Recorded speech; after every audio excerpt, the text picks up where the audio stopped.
Katsotaan nyt nämä uusien vuokrattavien kojujen lämmityksestä, miten ne toimii. Että kun olette tulossa tänne uusille kojuille, niin tiedätte, miten lämmitys toimii. Nämä toimii samalla tavalla kuin noissa vanhoissa kojuissa. Eli Sunwindin kaasulämmittimet. Meillä on täällä päässä ensin tämmönen letku, kaasuputki, joka aukaistaan tämän letkun suuntaiseksi. Eli tämä suljin pitää olla letkun suuntainen, jotta kaasua tulee tuolta ulkoa. Kaasupullo meillä on tuolla seinän takana ja sen pitäisi aina olla auki. Jos kuitenkin näyttää siltä, että kaasua ei tule, niin kannattaa tarkistaa, että edellinen asiakas ei ole vahingossa sulkenut kaasupulloa ulkopuolelta, mutta periaatteessa asiakkaiden ei pitäisi kaasupullosta käydä hanaa laittamassa kiinni ja auki, vaan se on tuossa seinässä. Se pannaan auki asentoon, eli putken suuntaisesti. Ja sitten katsotaan, että tämä Sunwindin säädin on tuolla palleron kohdalla, yhden pisteen kohdalla. Tossa on pietso, eli tarkoittaa, että tossa se iskee kipinää. Niin käännetään täältä näin. Niin, sytytys. Tuossa se iskee kipinää. Ja tuolta me nähdään sitten, että syttykö se vai eikö se syttynyt. Ei syttynyt ensimmäisellä kerralla, mikä on ihan normaalia. Vaatii yleensä vähän napsuttelua. Eli uudestaan painetaan alas, käännetään. Painetaan vähän aikaa pohjassa, että se pääsee kunnolla syttymään tuo liekki tuonne. Ja kun pidetään pohjassa nyt syttymään jo muutaman kerran tässä, tein jonkun video, joka ei onnistunut, niin tää on hyvin lämmin, niin tää jo toisella kertaa sytty. Useimmiten ei syty ihan ensimmäisellä toisella kerralla. Napsuttelkaa rauhassa semmoinen 10 kertaa, että se varmasti syttyy hyvin. Täällä on yhden liekin kuva. Tarkoittaa, että tuolla palaa tuolla meidän systeemissä. Siinä on 2 paneelia. Ja tuo vasemmanpuoleinen pienempi paneeli palaa. Mä nostan vähän tätä, niin näette. Eli tuolla oikea ja vasemmanpuoleiset paneelit ja pannaan vielä valoja hetkellisesti pois. Niin nähdään, että tuossa on nyt tuossa vasemman puolessa pikkupaneelissa tuli, mutta oikealla puolella ei ole. Jos se ihan kunnolla sytyy, niin voi vähän tälleen löyhytellä käillä vielä auttaa sitä syttymistä. Mutta yleensä ne kohtuudella syttyy. Jos on kylmä ja haluatte enemmän lämpöä tai nopeammin lämpöä, niin silloin meillä on tässä systeemissä, pannaanpa valot päälle sitten takaisin. Niin täällä on tää 2 pallon paikka tai 2 liekin paikka, niin painetaan ja vähäsen ja käännetään se tänne 2 liekille, jolloin tuo meidän oikeanpuoleinenkin paneeli syttyy sieltä ja saadaan enemmän lämpöä. Tässähän tärkeää on se, että te huolehditte, että teillä ei ole mitään tässä lämmittimen eessä, koska jos teillä on kameralaukku liian lähellä tässä tai toppahousua ja muuta, niin silloin saattaa käydä niin, että tämä lämmitin polttaa niitä semmoisia materiaaleja. Se ei ole tietenkään hyvä. Eli huolehtikaa, että suoraan tässä eessä ei ole mitään. Tämä kuitenkin lämpenee. Tämä tarkoitus on lämmittää kojua. Kiinnittämään ei mene tästä napista. Eli vaikka kuin pyörittelette, niin tuonne jää tuli tuonne pienemmälle liekille. Eli jos 2 pallolta paatte 1 pallolle, niin silloin tämä isompi paneeli kyllä sammuu, mutta tuo pienempi paneeli ei sammu ollenkaan. Eli kun haluatte sulkea, niin kääntäkää tämä hana täältä pystyasentoon, jolloin siltä loppuu kaasun tuleminen ja meidän lämmitin myöskin sammuu. No jos nyt käy sitten niin, että ette napsuttelusta huolimatta saa tuota lämmitintä käyntiin, aukaisen tuolta kaasuhanaan kuitenkin, niin meillä on täällä kojussa tulitikkuja purkissa, lasipurkissa. Lasipurkissa sen takia, että ne ei vedä kosteutta. Huolehtikaa aina, että lasipurkki on kiinni. Se pitää tulitikut kuivana. Mutta toki turvallisuussyistä aina on hyvä itselläkin olla 1 tulitikut mukana.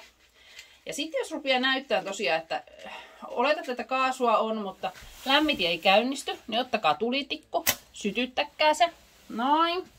Painakaa tämä tuonne 1 pallon kohdalle ja tulitikilla sitten pankaa tuli tuonne reikään, missä näette, että se kaasu pallaapi. Katsotaanpa, olikohan se semmoista kulmasta, että ette oikein näe, mutta pannaan tuohon ihan eteen se nytten. Noin. Niin mä sammutan tämän vielä kertaalleen hopsista. Ja sytytän tulitikun. Hui. Noin ikään. Sitten mä painan täältä Sunwindin ylänapin nyt tuonne 1 pallon kohdalla alas, että tulee kaasua. ja käytän sytkärin täällä. Eikö meillä on kaasu kiinni, eihän se silloin syty. Elikkäs, kaasuhana auki. Otetaanpa ihan alusta. Elikkä jos me halutaan sytkärilläkin sytyttää, niin kaasuhana huolehittaa aina ensimmäisenä auki. Sen jälkeen sitten täältä systeemin päältä tämä nappula pannaan tuonne yhtä palloa kohti tai yhtä tuommoista pisaraa kohti ja painetaan se tällä alas, että sieltä tulee kaasua. Mutta ensin pannaan se sinne yhteen palleroon, otetaan tulitikut, sytytetään tulitikku ja pannaan tulitikku tuonne reiän kohdalle ja painetaan täältä, niin tulee kaasua ja se sytyttää sitten ton liekin. Pidetään vähän aikaa alhaalla, että se pääsee kunnolla syttymään. Ja sitten päästetään ylös, jolloin se on päässyt hyvin tuo meidän lämmitin syttymään. Ja silloin meillä on lämmitin päällä, vaikka ei pietso olisikaan toiminut jostakin syystä. Nyt meillä on niin valosaa täällä, että ei hirveän hyvin näy, että mikä pallaa ja muuta, mutta siellä se pallaa. Ja taas kun halutaan sammuttaa, niin käännetään tämä meidän kaasuhana kiinni, jolloin liekki sammuu. Nyt jos tuntuu, että sieltä ei kaasua tuu, ettekä saa edes tulitikulla syttymään, niin sitten mennään tänne kaasupullon tykö. Ja kaasupullossa tämä on auki näin. Ja sitten tarkistetaan, että onhan se pystyasennossa tämä meidän kaasupullo täältä, että se on auki. Ettei käy niin, että edellinen asiakas on näppäränä käynyt sen sulkemassa tällä lailla vaaka-asentoon. Ja jos on tälleen vaaka-asennossa, niin se ei ole auki, niin sitten kääntäkää se pystyyn. Niin tulee kaasua. Yes. Parha kaasupullo täällä pitäisi olla, eli jos sitten käy niin, että se on ihan tyhjä ja kovilla pakkasilla etenkin. Jos kovilla pakkasilla tuo ei syty, niin kannattaa ottaa ja ihan reilusti heilutella sitä tällä lailla näin. Ja mieluummin vaikka ottaa ja kääntää sitä vähän sivuttaa ja heiluttaa, jos voimat riittää, koska monesti kovalla pakkasella se kaasu painuu tuonne pullon alapuolelle, jos puhutaan semmoista 25-30 asteen pakkasista.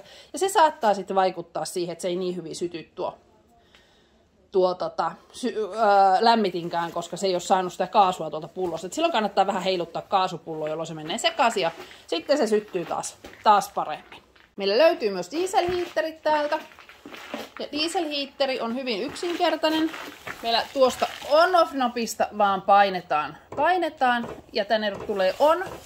Se on hetken hiljaa. Mä tuossa jo ehdin laittaa sen päälle, kun ei tullut mitään järkevästi sanottua tässä videolla, niin otin uusiksi oton. Ja nyt se lähtee naputtamaan. Se naputtaa jonkun verran. Ja sen takia tällä hetkellä en suosittele vielä dieselhiitteriä päälämmittimeksi. Meillä koteloinnit puuttuu täältä. Hetken kestää, että saadaan vielä kaikki pikkunuanssit kuosiin. Tällä hetkellä dieselhiitteri on vähän paha ääninen, niin se on kakkoslämmittiminen, mutta jos tuntuu, että tarvii kakkoslämmitintä eikä saa kaasupulloa toimimaan, niin silloin toki voi hetkellisesti käyttää tuotakin, mutta näistä dieselhiittereistä lisää, kunhan saadaan tuo ääniongelma vielä ratkaistua lopullisesti.